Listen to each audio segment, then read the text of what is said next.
जॾहिं कुकड़नि जी मेल थींदी आहे न त उन में वॾेरे जो कुकुड़ जॾहिं मार खाइणु शुरू कंदो आहे त वॾेरो मेल रोकराए छॾींदो आहे। An immediate ceasefire between India and Pakistan. पर जॾहिं ॻाल्हि थिए थी पाकिस्तान जी, ऐं पाकिस्तान सरसीअ जे वेझो हूंदो आहे त उते जंग न पर पाकिस्तान जी जीत रोकराई वेंदी आहे।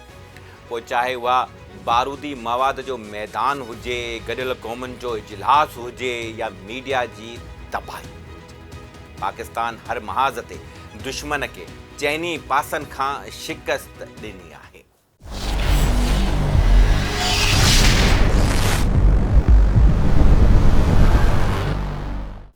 सीज़ फायर खां पोइ दुनिया पाकिस्तान जे ज़ब्त, हिकमत ऐं जुर्रत खे साराहियो आहे।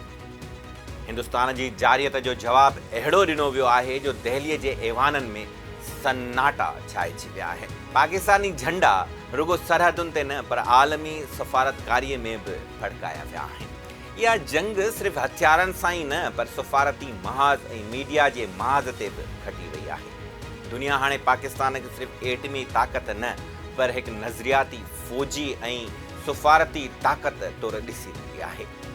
फ्रांस जो राफेल हुजे, इसराइल जो ड्रोन हुजे या रूस जो S-400 डिफेंस सिस्टम, पाकिस्तान दुनिया जे टेक्नोलॉजी खे आसानीअ सां मात ॾेई छॾी आहे। पाक भारत जंग में जंग बंदीअ खां पोइ पाकिस्तान जी आलमी सतह ते पज़ीराई थी रही आहे ऐं भारतीय जारियत जो जवाबु ॾींदे पाकिस्तान दुनिया खे हैरान करे छॾियो आहे। बरतानवी नशरियाती इदारे BBC हिंदुस्तान जी जंगी हिकमत अमली खे नाकाम करार ॾिनो ऐं वाज़े कयो त फ़ौजी महाज़ ते बरतरी पाकिस्तान खे ई हासिल आहे। भारत फ़ैसिलाइती ज़रब हणण में नाकाम थी वियो जॾहिं त पाकिस्तान अॻ भराई करे वरिती। हिंदुस्तान जे अरबें डॉलरनि जी फ़िज़ाई सीड़पकारीअ जे बावजूदु पाकिस्तानी हवाई फ़ौज अञा ताईं उन्हनि जे लाइ हिकु ख़ौफ़नाक चैलेंज आहे।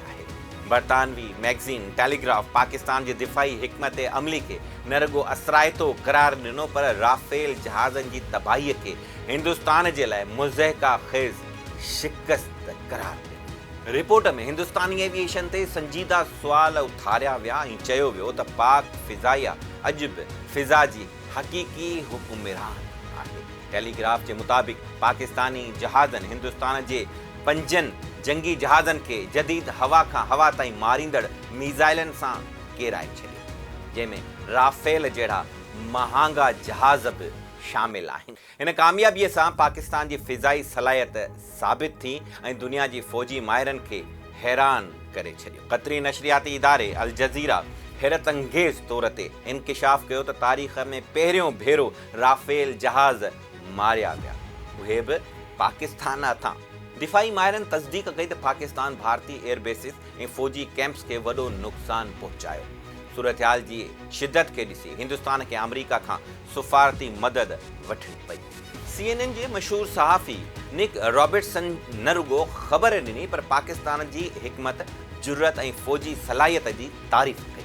हुन चयो त जॾहिं भारत पाकिस्तान जे एयरबेसिस ते हमिलो कयो त दुनिया मज़े सां ॾिसी रही हुई, पर जॾहिं पाकिस्तान जवाबी हमिलो कयो त भारत जा हवास ई ख़ता थी विया। दुनिया केतिरनि ई ॾींहंनि खां जंग बंदीअ जी कोशिश में नाकाम रही हुई, पर जॾहिं पाकिस्तान मीज़ाइलनि जी बरसाति कई त हिंदुस्तान पाण ॻाल्हियुनि जी टेबल ते अची वेठो।